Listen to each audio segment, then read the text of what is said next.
Welcome back, everyone, for week 7, day number 2. I am Mazel, joined again by Rebel for this LCS Academy Summer Split. We are getting ready for game number 2 between 100 Thieves Academy and Dignitas Quantipe Academy, where Dignitas Quantipe Academy came out swinging in game number 1, gotta say. It's some impressive stuff that came out of one of our teams. And again, they're currently sitting at 9th, so an expectation of this was like, we wanted to see 100 Thieves probably like 2-0 this to maintain their standing and such. But like, Dignitas turns the table on. They had some really solid play, good game planning to begin with, and 100 Thieves had some strikes, but really, I think Dignitas had very good control over both what they wanted to do this game, what they're able to accomplish this game, everything about what they did, I think I was really happy with from them. And that first replay there for 100 Thieves is like the essence of what you want to accomplish as this composition. The rest of the game, not necessarily so. I mean, you do get a nice little engage on this one, but it's slowly but surely turned around because Dignitas knew how 100 Thieves wanted to play their fights. They waited out the big cooldowns, and then they executed. Yeah, there's this tendency, I think, from 100 Thieves Academy to sometimes play so standard, and this is a perfect example where, like, they're in Baron Pit, they want to turn out a Baron Pit, and they want to play just, like, hard death ball engage. If you give them the vision of this, they're going to be able to react a lot better. And the spacing that, again, like when Dignitas has proper vision, they understand what's coming. It's so much easier to give counterplay. Being a little more creative, being better on a flank or something, getting Kenvi into a really strange position with a Yuumi to be able to get this flank angle could have made a big difference as well. But instead, they just weren't able to ever find that because it was really 1 or 2 fights that kind of broke the game loose for Dignitas, and this was the one that sealed everything. First off, the kick from Will was amazing. And then look, there's 2 kind of engagements. Tenacity can't find anything on the left side. The right side got completely blown apart. And then Dignitas just runs everyone down. There's not much to accomplish here because, again, once your initial engagement's gone from the side of 100 Thieves, there's not really much left to fight with. Yeah, it gets really difficult to use the tools at your disposal, right? And especially, like, it did feel like 100 Thieves really wanted to focus on the front line, especially Lorlo on the Mundo. They continuously tried to get his health bar down, but he's a Mundo, and he gets so ridiculously tanky and sustainable at the end of the game, or at least mid-game to late game, that it gets kind of crazy. So now we're getting ready for game number 2. Dignitas, you look good. keep doing what you're doing. You're looking amazing. But on the other side, I would like to see a little bit more proactivity come out from 100 Thieves this time around. Yes, you can enable Kenvi, but it's the other pieces of the team that really bring everything together. That is. I think I haven't really seen them play to a strategy like this where you get one of your lanes really heavily ahead. And it's something where, like, again, I feel like Ryoma's capable of doing it. I feel like Tenacity is capable of doing it. I think Lugerpoom is capable of doing it. I would like to see them have a powerful lane to work around, whether that's going to be Kalista and bottom lane, like a Kalista Taric. I know I keep advocating for Taric as much as possible because I hope somebody every single time. Hey, we have Boom and JJ. Both of them have played it. Can someone play this champion for me? I love the champion to death. But again, give somebody the power to kind of take over their own laning phase. And especially now that they're on red side for this game, this is one of the first red sides I think that they've gone to for the majority of the splits. And so now that's what I'd like to see, is I'd like to see the same strategy of give Kenvi the tools to be this initiator, but have somebody who's capable of generating their own advantage as well. I think I'd like to see it be Tenacity, because Tenacity is really good at it. And he was able to do quite a bit of work, even though he was down in the earlier stages against a brick wall that is a Mundo. You got to be careful, though, because, as we were seeing and saying, Lorlo is really good at taking some of those top matchups. So want to see how that all works out and going into game number 2. But I still do think that onus is on these junglers, especially early on in the draft. I wonder what we see change going into this one, as you were kind of alluding to. Counter pick now available for 100 Thieves. Maybe we see something in that avenue.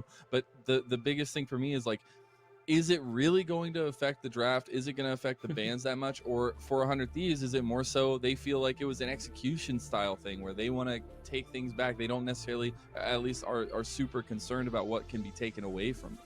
I want to see changes to both gameplay, and I want to see changes to draft. Again, I think Powerful Lane's something I want to see draft, and I want to see them with more options than just Kenvi to be like their punch, like, to start with. Again, most of these games end up being Kenvi's a spear, everything else is kind of the backline damage behind it. I would like to see a second version of that, where there's like another iteration of this team where somebody else can take some of the heavy lifting off of the shoulders of Kenvi to work inside of team fights with, especially like a flanker or something. I don't know if Akali is inside of their wheelhouse. I don't know if any champions like that can play like a disruptor style style that they can play too early as well. That would be my kind of diagnosis here for 100 Thieves, to get somebody who could play Disruptor in a team fight and get into the back line as fast as possible, to throw disarray into a team like Dignitas, who does have some of these younger players like Will and Spawn, who might have like they got to be calmed down by JJ and Saligo and Lorlo, who are a bit more of that veteran presence.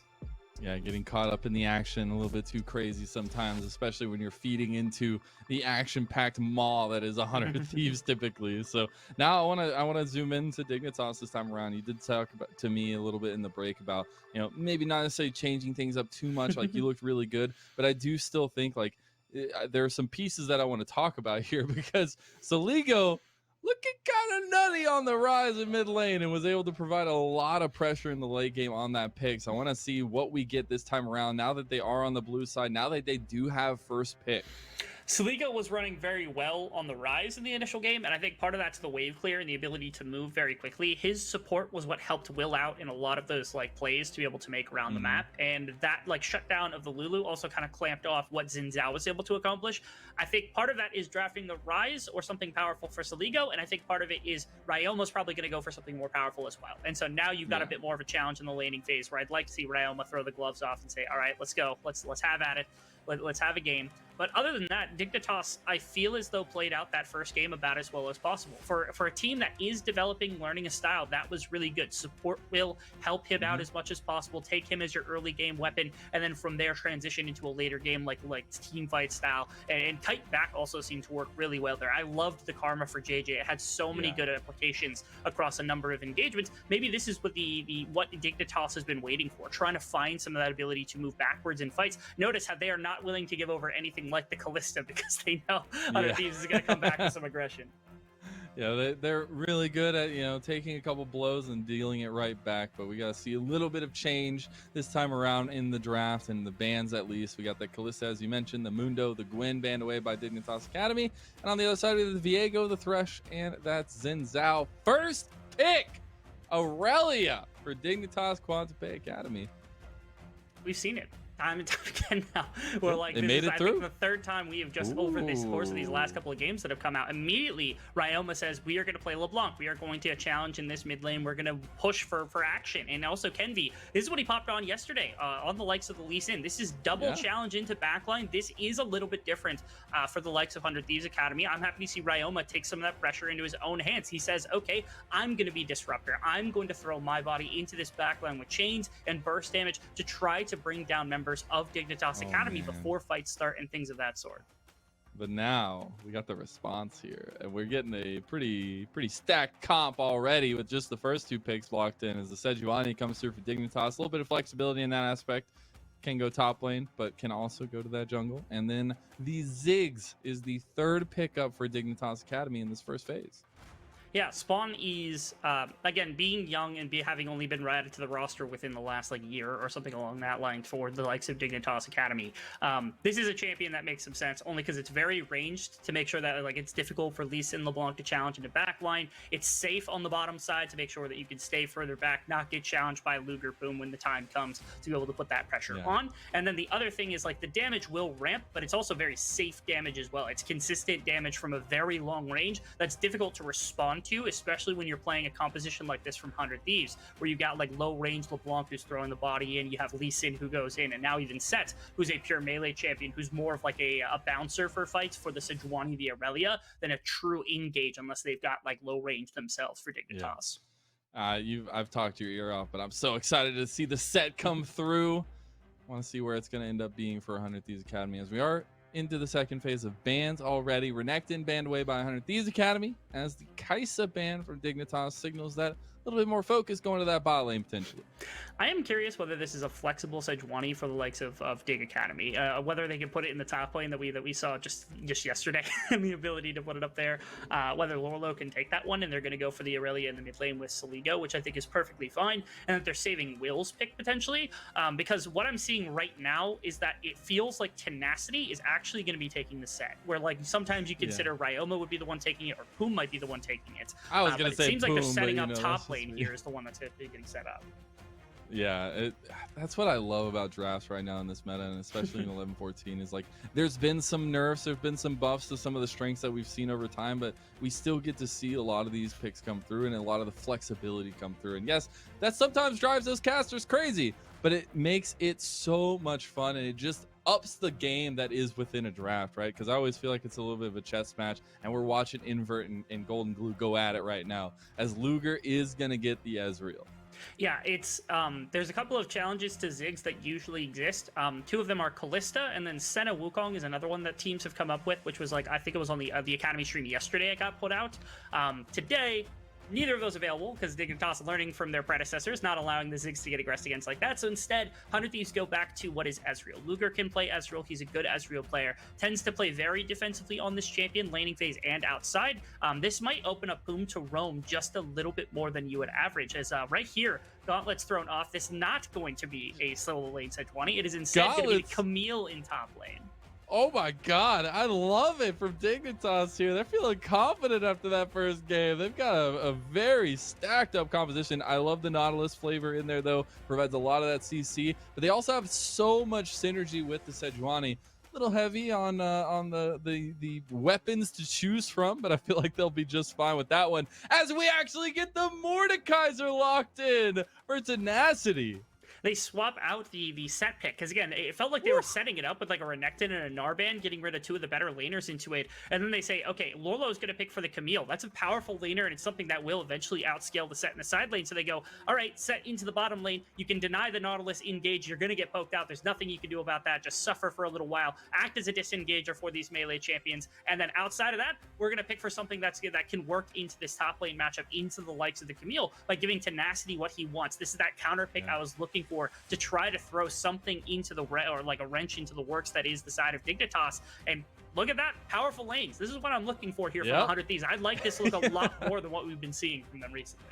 Just a little more power, just a little bit. It's not a lot. It's not picking some seriously dominant lanes for 100 Thieves. No, it's a very nice turnaround from them right now. I think they give a little bit of what Dignitas was throwing at them in game number 1 with the swap ups at the last second, saving that last pick. Red side is a boon for both these teams, but I'm very interested at how the early pathing from Kempi is going to be this time around. We saw last time he played on Lee Sin. He was very, very aggressive. And against the Sejuani, I do feel like that's going to be a little bit more difficult, but you're still looking to have that early presence on the Lee Sin. The thing that I like is that you've got CC in 3 lanes for 100 Thieves Academy to work with, where you've got like chains on your LeBlanc into melee, you've got like the Set who's able to set up bot lane, you've got Mordekaiser with the E on top side, and they've got their own self-sufficiency as well, where it's really difficult to gank a LeBlanc. It's difficult to gank a Mordekaiser post 6. It's difficult to gank in Ezreal, and it gives so much space for not just Kenvi to find aggression, but also Plume to get out and about on the map. We talked about that support matchup being so important, and last game we didn't get too much of it because it was Karma versus Yumi inside of team fights for the most part, but now we're getting Set who could make a much more massive impact directly into the jungle, into some of these lanes against the side of Dignitas when they try to find this aggression that's difficult to stick into 100 Thieves composition. It is, as we are now on to the Rift for Dignitas Quantipe Academy, taking on 100 Thieves Academy and going into game number 2 with Dignitas, getting that first win. We got to see some lovely observing from our amazing observers. We got to check out some animals on the Rift, but now we get to see the action on the Rift, and both junglers starting over on the bot side of the map this time around. That they are. Might see some interaction between the two of them in the top side river if that is the case. So pay attention to what this top and this mid lane do when it comes to early shove. LeBlanc has been able to find it recently against a bunch of champions, especially melee champions, as long as Aurelia doesn't get early level 2. Ooh. Ooh. Getting traded back pretty heavily, but JJ as well taking a lot of damage. You do have that regeneration to the side of the Set, and this just brings me back to seeing Poom play the Set, and I'm just so excited to see him playing this one against Tenacity. Actually finds a huge damage on Lorlo early on. I don't even get to talk about my nostalgia. This is my favorite, man. I've missed so much of like what I've seen over the last couple of weeks has been like Tenacity's on like Gwen and he's left on his own devices. He's on Mundo, he's left to his own devices, and now he's on Mordekaiser, where like he can actually make an impact and do some things on his own, and that's what I've been wanting so heavily. Notice, if you will has cut into the map. He's cut across a couple of camps to find aggression on top side after this bot side comes through. And Poom actually nicely maneuvered there, not taking any tower shots, dealing a decent amount of damage to spawn. And now Luger has the push here on the tower as well, as they're going to be pressed up to try and get some of this farm. As you said, now we see the pings coming down, the movement from the junglers. Will's going to finish his Gromp a little bit later, as Kenvi has already made it towards that Scuttle Crab region.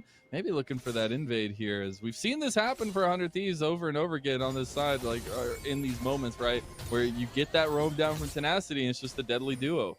And if you notice, what had happened on top side was, again, we saw this just a couple weeks ago where it was Dignitas versus Immortals, where Viper was shoving like this on top side in a powerful matchup and got caught out by Will, who was cutting camps to make sure he could get up to the top side, got punished in the jungle by Anda. This time, Kenvi's able to race up to this top side and make sure that Will can't find a gank pattern onto this Mordekaiser to help out this Camille in the laning phase. And it did give up a couple of camps here, but knowing that that was going to come through, wait, what's up? I'm sorry, but Luger and Boom just took the bottom scuttle from Will. Of course they Feels bad, man. This is the whole play setup, because again, if you saw, Kenvi didn't take any topside camps. He went, okay, I'm just gonna go for topside scuttle as fast as possible, which is why Tenacity got pulled into the river in the first place. I didn't actually know, so I'm glad you were able to point it out, because Puma has the ability to take it super quickly with an Ezreal with autos and Qs and such, and so they deny Will off the back of that attempted play into topside. Additional jungle resources, really good communication there from 100 Thieves, denying out some of the early pressure that Will was able to gain last game this time. That's something else, man. And still going to be a reset, at least coming through from Kenvi. Get back onto the map, get involved as this Lee Sin.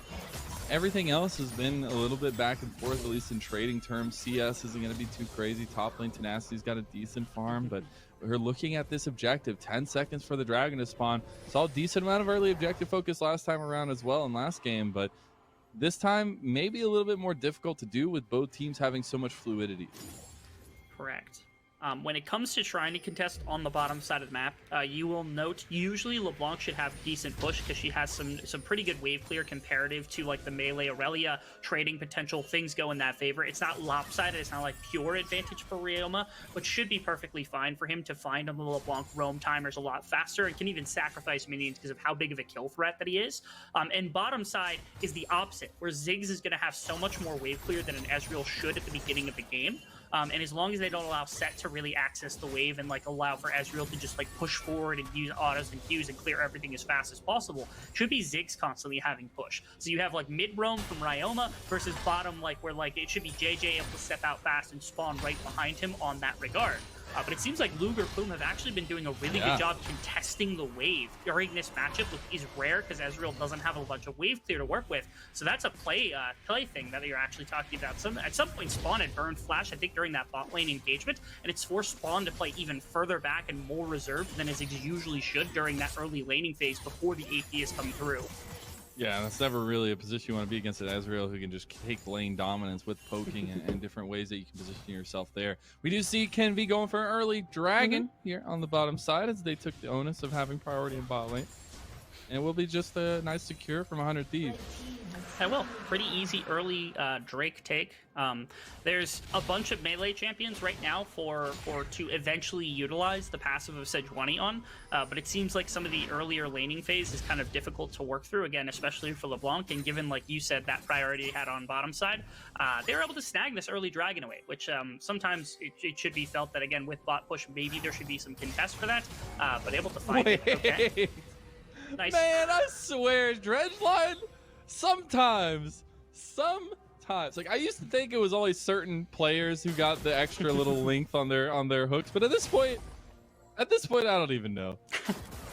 It certainly was surprising to Luger right there. He didn't even arcane shift to try to get out of it because I don't think he was expecting it at the time even the ward there. So like, good on JJ to find. But again, it's kind of hard to capitalize on as like the Ziggs to start with, so it's more poking than anything that's coming out. Notice where Poom is too, because they have this bot side trial, they've got this farm advantage, so Poom feels fine to be like, all right, I'm gonna step out, I'm gonna go help elsewhere on the map, I'm gonna try to help somebody somewhere, and that's what's allowing JJ to do this. Okay, twice now. Again. No, All right, okay. maybe not. Third time's the charm. First one I'll say, okay, maybe it wasn't expected from Luger because it was out of a brush and it was a pretty long distance. That one I think was on Luger. You could see that one coming from a mile away, and that time he was well within range. Like, I'm putting that on the Ezreal to not arcade shift immediately. Now again, thankfully, like, there's no Ziggs level 6 to like follow up on that, and he's too far back to use like W and E and such. But getting wait, what? Boom wants the aggression here. He didn't get anything top, so he's going for something bot, and Luger gets the snipe. What? Why is Spawn so far up? Boom is a Chad. Boom is a Chad. Sure, he's an absolute Chad, but why is there a Ziggs with an E range of a set at any point during this laning He flashed. He flashed. Flashed to where? It's a Ziggs. He can attack from halfway up the lane. No, Boom flashed. Boom flashed for it. I know Boom flashed. You just don't think about it. You just don't think about it. But a lead taken in bot lane. You were talking about just now. Oh yeah, the Ziggs. The Ziggs is gonna find push. The Ziggs is gonna feel good. He's got push. But what does it end up? It ends up in him dying. Oh. Okay. I'm gonna. Wait, that was mid flash. I'm gonna give it to Boom.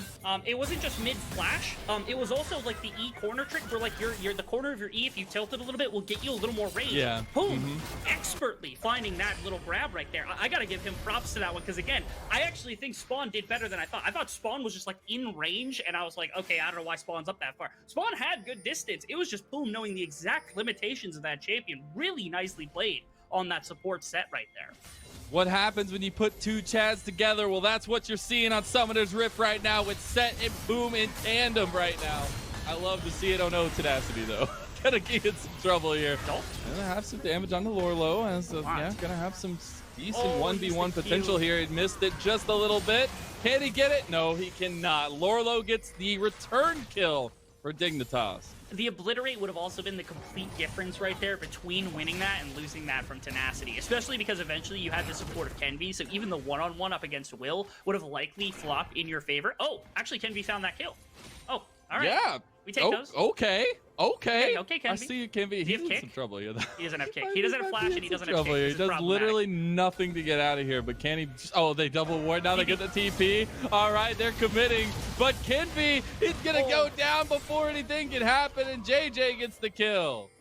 That's rough to have to deal with. I do like the response play, but he was just he was a little greedy going for that. I think he thought that they had full committed to the Rift Herald and they weren't able to turn up fast enough to stop him from connecting that wave. Spawn's just getting auto to Spawn. That's a 1v1 on bot lane from the 100 Thieves Academy ADC. Luger showing up big. Finding something on the other side. Again, top lane was like, it was a play where Tenacity almost had a kill. Then you trade back with Kenvi, you end up losing two members, you lose the Rift Herald, and you lose the TP on top side. But at least now bot side, you're responding, where it's, okay, 2 plates are guaranteed from Rift Herald, which is going into the pockets of Dignitas, but you traded all that back with the kill and multiple plates into Luger. And in fact, with Set and Ezreal, they might even be able to pull bottom tower if they've got the wave there. I want to see what happens. Again, watch for the Obliterate. The Obliterate right at the end of this play is what seals it. You can also see that, like, right now, Kenvi's in the red buff area. He's going to come over eventually. That one right there, man. It's so close. If he hits that going the other direction, Lorlo probably dies during this play, which is unfortunate. I want to see how Kenvi, because I think he flash kicks for this and probably didn't need both of those unless he's really trying to play tricky right now. That's a shame. Yeah, it really is, because he couldn't find the proper way in. Ooh. Kenvi found JJ on the other side of the replay, though. So, hey, 2 plays for Kenvi back-to-back. Nice job from Kenvi, able to find some more aggression into this bottom lane. Where Spawn and JJ starting to get picked on at least a little bit. So Kenvi back to his aggressive ways, the way we saw yesterday against the likes of EG. Now putting pressure onto Spawn, who's into this pushing lane that the Mordekaiser's got. Oh, Megan Bruno Bomb on the edge connects. Kenvi goes down to Spawn. Boom's turn. You gotta chase this one down. You got Tenacity on the other side as well. That's gonna be going over to Tenacity. The red buff transfer is complete. The 100 Thieves have found advantage yet again. Luger wanted to dip his hand into the pocket right there as well. Tenacity, I know, was trying to auto JJ right there, but he had to stop himself because he was under tower. But yeah, good play from Spawn to be able to save himself from just being traded off completely. But now Luger also in some real trouble against Lorlo and Camille, or Lorlo and Will. Has the arcane shift though, able to get away. He's a slippery fish, this one. As the Rift Herald's gonna be spawning bot lane. Gonna take this tower as well. I don't think he can stop it before it charges, unfortunately. I don't think he can. Nope. Yep. And that's first tower given over to Dignitas Quantum Bay Academy. Good plays. They know that 100 Thieves has been leaning into trying to aggress against this bot lane time and time again. This is that play from just a minute ago. Looked like it was after a dive had come through. Tenacity. Oh, did he get CC'd through his ultimate as well? He doesn't have it. Ah, that's why. Okay, yeah, so he gets shoved back. Oh, didn't get that kill. I think, yeah, I was going to say, Tenacity's just over there with JJ. So this could have been worse for Dignitas. They at least, you know, get out by the skin of their teeth here. As we see the end of that play, we also see in the picture-in-picture, Dragon started up by 100 Thieves and Kenby. Yeah, big props, I think, not only to Kenby, he does end up dying here because Spawn is able to find the outplay, but I will give props to him for being able to cover that, and especially for Tenacity, who's able to soak all of that play from 3 members on the dive. Yeah, that's really rough. It does set up, of course, a kill that goes over to Mordekaiser, which is huge for getting gold into the pockets of this top laner, especially to trade for Camille, but... Okay. Well, they found a play on bot lane. They were going for the tower, didn't find it. Luger with a beautiful arcane shift out, but he doesn't have any mana to really follow Poom up. Showstopper's going to come out. Kenvy's here now on the backside of it, as well as Ryoma, but they immediately turn tails. That's the combo. That's the CC. That's the chain that you want to see from Dignitas, as they're able to turn around the fight. They've turned around the game on a dime here for Dignitas, and they're not even in gold yet. They're still down 2 dragons. But at minimum, they said, okay, bottom lane is supposed to be soaking a bunch of pressure. They're putting a bunch onto Spawn and JJ, which is successful from time to time, but they're trading that back for kills onto Lorlo, being that carry that they're hoping can put on side lane pressure and help carry through fights the way that Camille usually does in the later stages. So it is important to track how these top laners are going to interact, because right now it's a 30 farm, 40 farm lead that's coming out from Tenacity. There are 3 kills in the pockets of Lorlo who can put on that split push pressure when the time comes. Mid laners still have yet to get interacted anyway. They're trying to force down this tower. I don't think they got so it hard. No, they tried so hard though. They wanted to commit to it, but Luger with a beautiful flash there at the end of the hook shot as well to get away. Just buying a lot of time here, Poom as well. And they knew that, you know, support was coming behind, but there was really nothing Poom could do to survive that one. But the follow-up here and the know-how that they can just burst down Kenby with Lorlo feeling so strong with Camille was huge. Yeah, Ryoma was really close to being able to turn this potentially. Kenby came in just a little bit too quickly, trying to find that play into the combination of Will and Lorlo. But again, when you're melee, when you have the ability to stack that passive from Sejuani so quickly, there's not really a way to find that aggression as a melee champion. So unfortunately, Kenby just gets brought down as it's again, Will is supporting the map. It's a little slow because the immediate engagements have been there from 100 Thieves, from Kenby and stuff to start this game off into the correct foot. Their Ezreal is a really good place to actually help carry through team fights and things of that sort. But Dignitas is finding some of the traits, finding some of the things that can give themselves prevalence inside of the game. You're looking at, like, again, not only Lorlo's lane, but they've also freed up Saligo on the likes of this Aurelia to really go for a lot of very hard carrying style here in some of the team fights that are going to come about. Actually, Saligo's blocking the death route. Yeah, he is. And I don't know. That's a Mordekaiser. He's got shield up. He comes out, and now he's going to die. That's a big play, and boom, picks up the kill. Actually really close to trading back. The tower got a little bit curious right there. Thankfully, Tenacity is able to flash and Q to find the last obliterate, which was necessary. Spawn tries to clear that wave, doesn't quite do it, so it should be bottom tower traded off, and nothing found anywhere else. It's Ryoma who's covering top lane right now, but they shouldn't be able to shove that faster. So I think eventually Dig is just going to have to cut their losses, lose bottom tower, and then just, like, respond elsewhere on the map here. 550 gold in the pockets of 100 Thieves right there. Dignitas Quantipe did take that top tower, though, so they got their second tower of the game. Now only the middle stands for 100 Thieves. It could be the ire of Dignitas, but we'll see as the game continues to unfold here. About 1 minute and 40 seconds till a dragon spawns. Priority in mid lane is going to be important, and now we're seeing Luger and Spawn take their lane assignments. We do. And again, we're getting into the territory where, like, Spawn's Qs are going to start to hit, especially with Leandry's getting completed on 2-3 items completed. That's where the Ziggs really starts to come online. And Luger's in that same 2-3 item territory where the Ezreal's going to be able to carry fights. So then it becomes a matter of how do you carry fights as well for both of these marksmen? Because it seems like we're going to go into the later stages of this game at a relatively even state, given where we're at right now. These dragons will probably make at least a little bit of an impact, and that might force some interaction that changes up a bit. But again, it's a curiosity of how well can Ziggs carry through into a team with, like, this Mordekaiser and the likes of this, like, LeBlanc, who have gone untouched for the most part. And on the opposite side, how does Ezreal carry into, like, the divers, so like the Camille and the Sejuani and the Aurelia? Who's able to get onto the opposing ADC faster, and whose ADC is able to accomplish more inside of these fights? That becomes becomes an interesting discussion, only because it's easier for Spawn to put out damage into lower range. But there's so many members that are going to be flying around fights in different ways, like LeBlanc dashing, ultimate from Tenacity. They're going to stop that. But that also opens up Luger for some more problems. Gerald in mid lane, gonna get the charge off, takes the tower down. Now Dignitas going forward onto Kenvi. TP from behind is gonna be Tenacity joining the fight. He does have the Death Realm available. Boom! Flashes for the showstopper, gets some damage down. Death Realm is popped, but the fight is still continuing outside of it. Will very, very low, but the first to die is Kenvi. Then Boom follows. Dignitas, they're still alive, they're still kicking, but Ryoma goes in and shuts down one. They get two in totality, but no, it's Luger turning around. Saligo, no, he doesn't get it. Saligo survives, and after the dust settles, it's 2-2 left on the map for both teams.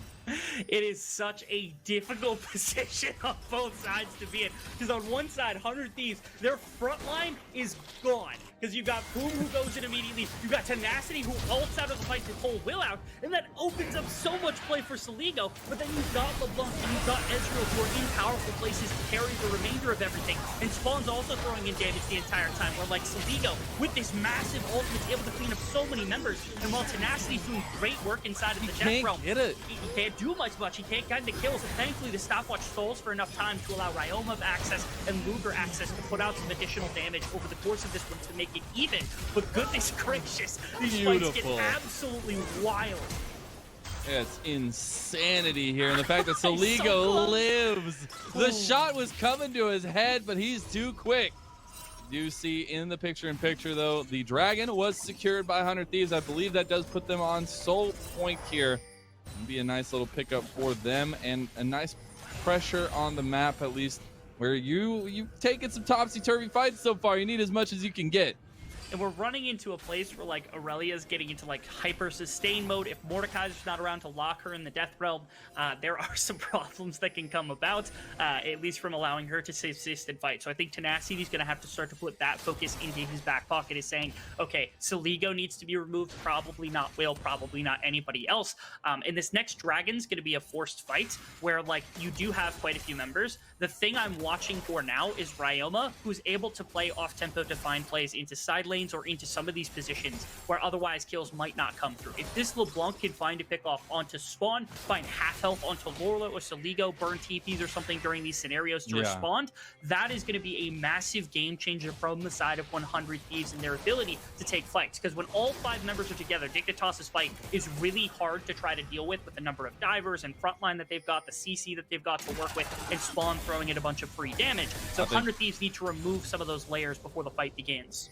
Yeah, I think it's so crucial now in these moments, right? You have 3.5 minutes to find some of those advantages somehow. The thing is Dignitas are pretty quick, especially with their side laners. Camille, it was the focus from 100 Thieves just now. They tried to make a play on Aurora, but it's Camille. You've got a hookshot. You got so much movement ability that you can get away, and as well as, you know, pretty decent amount from the rest of the team as well. So 100 Thieves just wanted to find those little advantages to take into that next fight, and Dignitas feel comfortable, at least for now, to set up for that 5v5, to really get into position of power through the mid lane. I also want to point out the fact that, like, Dignitas' composition. Ooh, is this just like a 1v1? This is a hard dub for Tenacity. Like, Rolo's got to find a way out as fast as possible. Oh, he dodges out with a beautiful Hextech ultimatum. He doesn't get out, though, as he gets obliterated. Bot lane, though, we get the outplay again. Saligo just tries to go for a miracle, doesn't get it. Spawn actually able to take down Tenacity on the top lane as well. I think it was an ultimate coming out from Spawn. It was able to find it, found him in the center zone, so they're able to get that. The trade-off on the bottom side, where it's like both teams kind of went to support their laners, where both kills went to the side of 100 Thieves. Only the one now goes to Dignitas, but also the loss of mid tower, because the entire time, Luger did not join either of those situations. They needed the realm up from Spawn to find the kill on Tenacity, and it does not work out. So it's actually big wins here. And so it's climbed now to 2,500 gold advantage for 100 Thieves. This is kind of what they want. This is what I wanted to see, is more plays from the team itself individually that can help spike their gold lead ahead rather than waiting for the big team fights all the time. And this is the play where Saligo knows he's just going down any second now. It's so scary though. Like Ryoma luckily like feels the strength that Saligo has, and we get to look at what happened top lane. So it was actually just being taken down, caught out after overextending.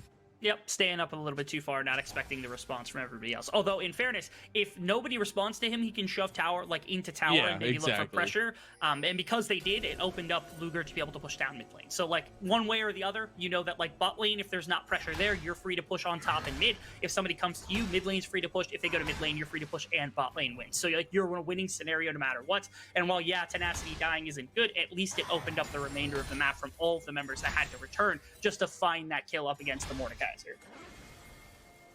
You take what you can get in these kinds of moments, especially against Mordekaisers, who have a decent CS lead. Taking off Tenacity. I'm actually looking to turn this here too. No, he's not. He's just going to be left. Death Realm onto Will.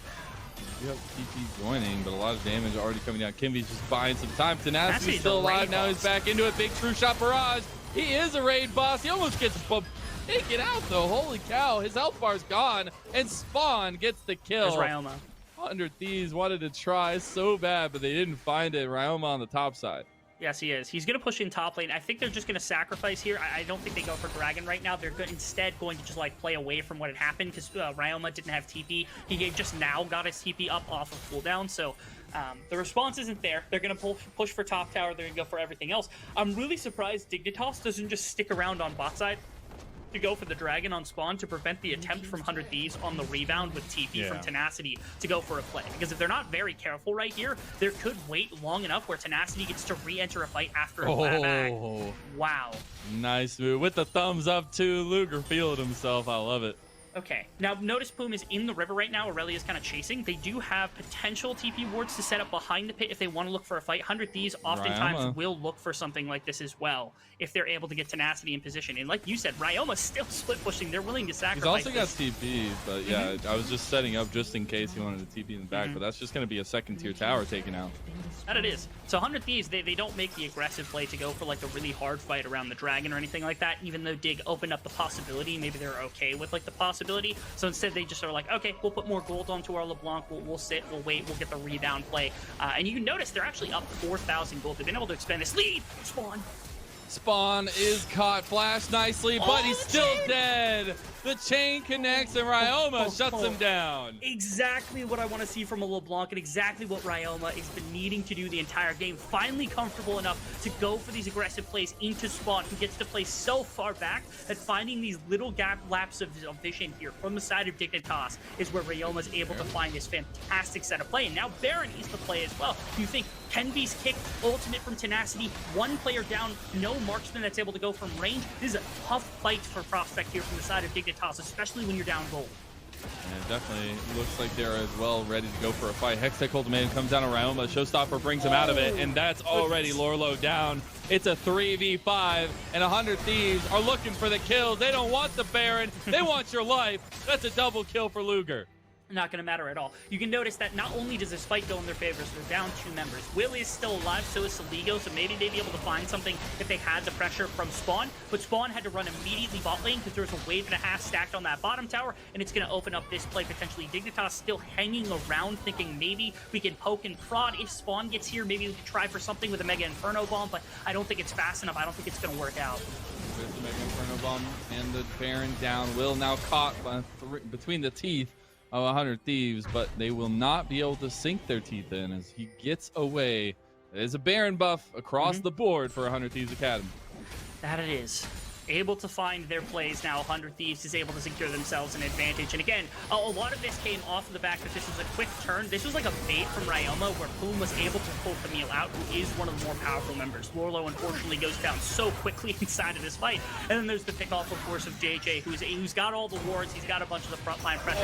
Now, nasty snag from Tenacity to pull him back as well. And now, of course, you see Spawn on bottom side. He catches the wave. These two members, they hang around too long. I think they should have just given this up. If they wanted Spawn to come up immediately and start throwing bombs and stuff, Ryoma was still in favor, but if you find the right pathing, maybe you get enough damage, but they don't do any of that. Instead, they're kind of scattered across the wind, eventually end up burning Will's Flash. They lose too much, and the Baron buff on top of this gold lead. 100 Thieves looking in complete command of this game now.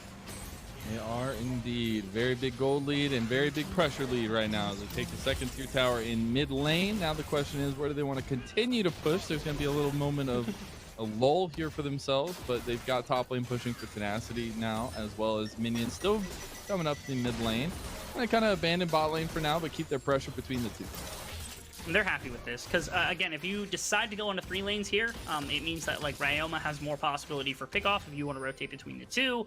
It's really difficult to try to play on multiple lanes here if you're on the side of Dignitas. You're just trying to catch waves to make sure they don't do anything, but like Tenacity is unrespondable. If Ryoma's able to catch someone in transition, it's really difficult. Spawn thankfully has enough wave clear that you're not really worried about it too heavily here. You're able to keep the minions. Oh my god! Told you. Ryoma just... Told you. JJ, I'm so sorry. I'm sorry for your loss. It's not your fault, JJ. Like, it's just gonna happen. That's what happens when you go into a system like this where you're trying to play between multiple. Now Will's stuck in the death realm. They're not gonna find anything, but it's one person that's off of mid-wave, which is getting shoved in right now. This is Tenacity pulling time for the rest of the team. He just doesn't care. He goes golden. Now they're just gonna go for the fight afterwards. Lorlo gets all of his health bar taken out, but he survives. Now it's Leligo going down. Luger getting very low. Their Arcane Comment not going to be enough to get the kill there. But Will wants it on the Tenacity. He gets it. Will gets a kill back, but gets immediately traded by Ryoma.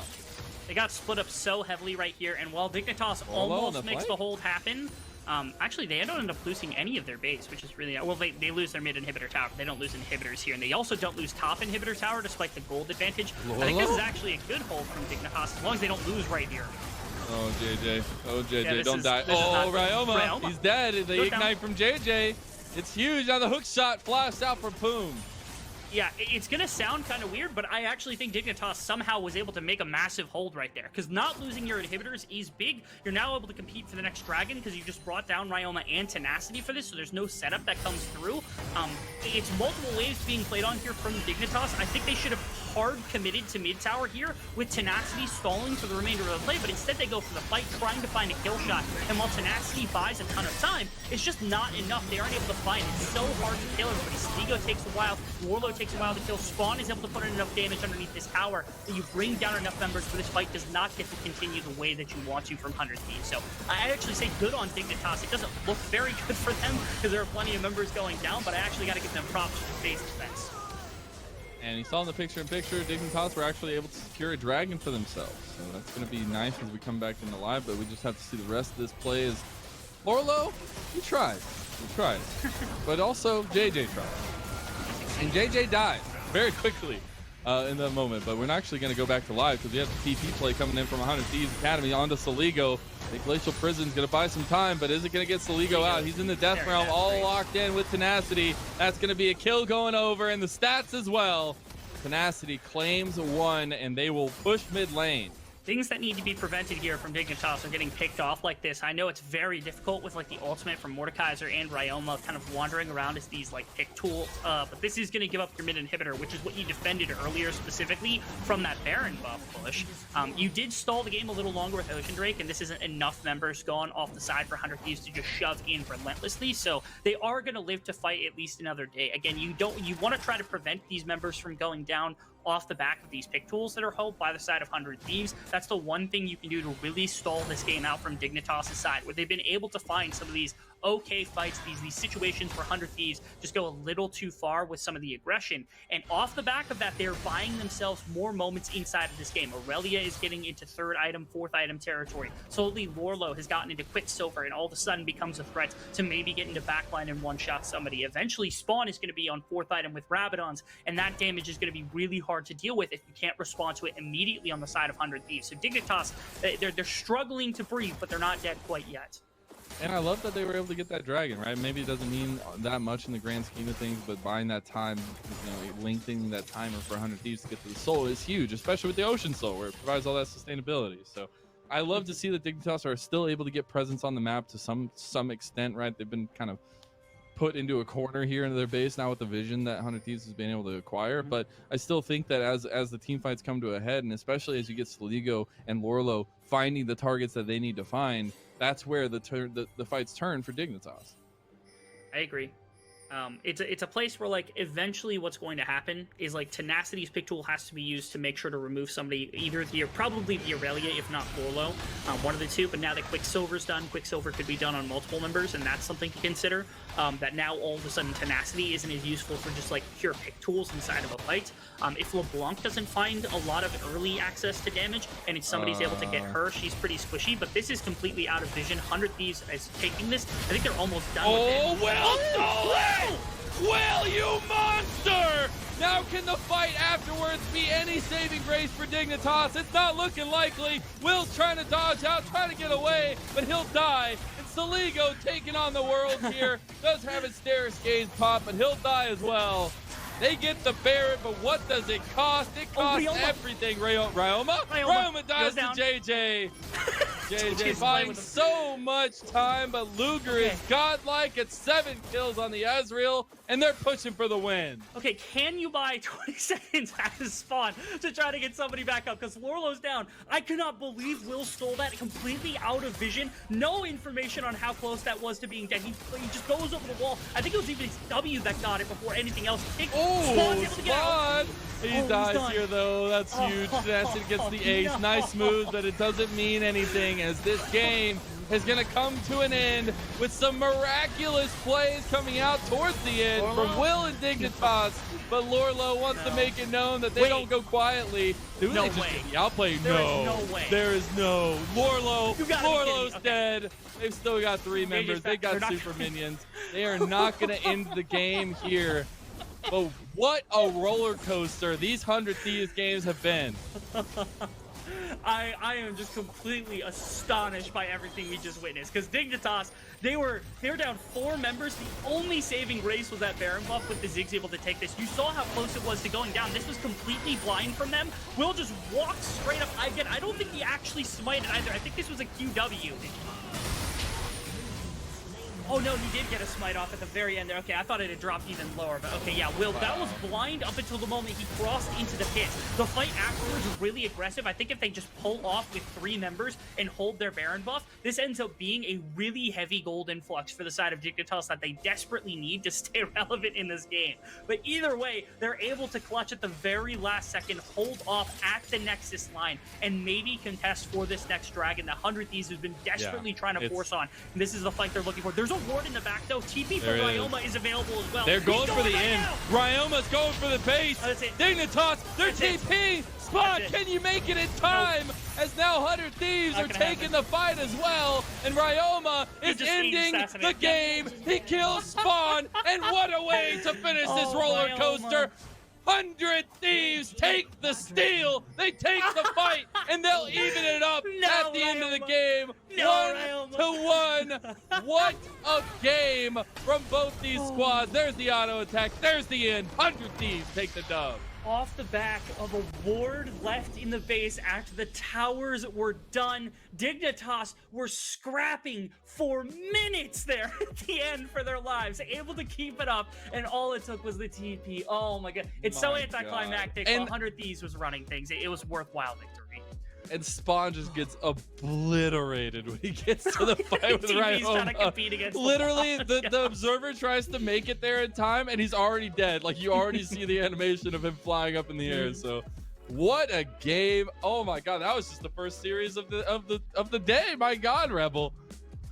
In so much of this game, again, it didn't look like what we've seen from 100 Thieves because they put a lot more into the individual skill, a lot less into trying to team fight to win everything, and like it did come back to bite them in some cases. But again, like I think Tenacity had a bunch of really good team fighting, sitting in the midst of a team, putting out a bunch of damage. Ryoma's the hero for getting the victory off that TP, but also the LeBlanc was huge in a number of ways during the course of this game to be able to set up, and this is one of them as well, where like he was able to bait Lorlo, they were able to pull this Baron, and this was really where the game broke loose. And 100 Thieves took their massive advantage over the top of Dignitas. And yes, Dignitas fought tooth and nail to stay in this one. I gotta give them a ton of props for that. The base defense on top of what was eventually the Baron steal that came out from Will, but unfortunately just wasn't enough.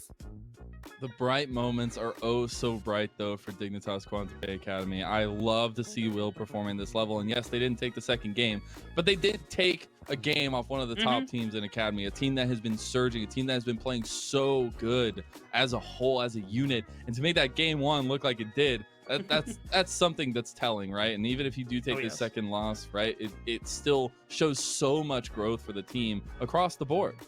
Yeah, they've played a lot cleaner, I think, today than we've seen them in previous games and in previous series. They didn't look like they were doing the things that they've been doing in previous weeks. They were a lot more reserved with their play. In a lot of situations, they were a lot more controlled with what they were accomplishing. And I got to give them props for that because, again, with a young team. Yeah, JJ just taking. Honestly, that might have been a difference maker right there. Not only the Zonias to stall them another half a second, but also bringing down Ryoma is another one where like also Spawn made that immaculate defense. But again, I can't give enough praise to Dignitas. 100 Thieves still able to pull out a tough victory in that last one because they have this advantage, but it's tough when somebody's pulling off little resources and little like counter punches that barely keep them alive. How much mental fortitude it takes to live through that kind of thing. But they're able to, and they're able to end up in that 1-1 position up against Dignitas after losing a rough first game. Yeah, I think, God, I don't think there can be enough credit given over to 100 Thieves as well, right? To be able to like maneuver that second game. And yes, there were some stumbles in there. They took this composition just wielding swords across like everybody. They just have so many weapons available to them, and they still find ways to win with it. And like a lot of times when you get compositions like this, you know, say Ryoma falls off on the LeBlanc is not useful in those fights. When you're taking those big 5v5s, you're not able to get pickoffs, things like that. They still found ways to make it work, and I think that's what shines through for me, at least for the 100 Thieves squad in this series. And they had reliance, not just like, I think even if they fight that last dragon fight, their reliance could have gone over to the combination of Tenacity, who's doing amazing as like a frontline Mordekaiser, who's just like ripping through health bars, ulting the right target at the right time, being this disruptor into the team comp. And also Luger was ridiculous on Ezreal the entire game. Yeah, like during that last fight, while Ryoma was taking the base, there was a quadra kill that went through for the Ezreal in that 4v4 That's what I was situation. trying to say, is like, you got craziness on both sides. The entire fight won by Luger and company, and you also have Ryoma. No one cares about the quadra kill when the game's getting ended, but of course, like, that is padded stats. That's things that's going to go into Poom's or to Luger's pocket, and you have to give him credit. Ryoma just waiting to I was wondering if he was trying to get his team into a family photo or something. Yeah, like that's what I was thinking, but no big deal. Just great performances all around. We've gotten to see some insane League of Legends today. We're getting the interview ready to go here as well, and that'll be coming up shortly. But I want to give like last touches on this series here, because we're going to be moving on to the next series, right? But we got to start off with some crazy games. Dignitas coming out, I want to say swinging, but pummeling 100 Thieves Academy in that first game. And now we get to see a little bit more of a dicey situation and see 100 Thieves come out with the second win. So a nice little tie we have to start off the day. Yeah, Dignitas figuring themselves out a little bit. Again, I really liked what they did in game number 1. Game 2, again, Will on Sejuani didn't seem to be that, like, super active immediately. He was playing a lot more for his lanes than the opposite, which is what worked for them in game number 1. And again, I don't know if Sejuani's comfort for him, but I do know that, like, some of the other champions, the aggressive stuff is comfort for him. So, considering that, like, game 2, that's not what you typically see Will on. That's not necessarily what he's been playing a bunch for his career. It was actually kind of a good Sejuani performance in a number of different ways, to even just barring the Baron steal that he come through. It was solid Sejuani play across the board as well. So there's that to consider, that he seems to be getting more comfortable. The team is more comfortable playing with him in the lineup, playing towards him, giving him some of that resource. And you have to appreciate that Dignitas is slowly coming towards that point where, yeah, they're sitting in 9th place. Taking a 1-1 against the 3rd place team right now is something to consider as like a very big confidence boost for yourselves, and coming into like what will be like the qualifier for proving grounds, even maybe competing for playoffs over the last like 8 games. So the split is something that you know is going to be on the mind. It's like now they've suddenly come in their own. Even players like Spawn, I think Spawn had a really good game on Ziggs, despite that like one really big hiccup at the beginning, getting pulled in by the set, which doesn't happen very often. I think Spawn actually had some really nice play today as well. And that's something else I want to dive into a little bit more, is like we get to see a little bit of both sides of the table here in this matchup, especially, and to see like 3 weeks out, there's still some time to adapt and change and grow over this time, but you really got to start getting everything hammered out. That's why when we talked about these teams, and especially Dignitas, like looking for that identity, looking for that thing that really is their play style, the thing that they feel comfortable around. And this is a step, I feel like, but it's still a lot up in the air, right? Like, you've still got a lot of things that you need to button down for the rest of the split. I agree. I think Dignitas still has ways to go, but at least today at least was a step in the right direction, and I want to give them that at least. 100 Thieves on the other side, again, I think they've gotten so into fighting a bunch, or 4 5-on-5s. I really like to see them break loose a little bit, let their lanes, let their hair down, I guess is the best way to put it today with this secondary draft. Let their players have a bit more of a volatile type composition to play with as well. Well, you know who has really good hair? It's our interview. It's Luger. We're going to talk to the 100 Thieves Academy ADC, as we're going to be getting him in here for the Verizon post-game interview. How you feeling, Luger, after that topsy-turvy 2-game series? I feel not great. Like, first game is kind of bad for us. Like, we just kind of scared to do something. So I feel not good, but we win in last game. I'm happy about that. Yeah. So yeah. So what was the big change between games, right? What was like the mentality like going from game 1 to game 2? I mean, I think like second game, I think we just played good. Like, I mean, I killed like Ziggs. I think Ryoma played well too, and or maybe the draft was like better the like the last game, I think. And yeah, I mean, we play good. I think the second game, especially the fights.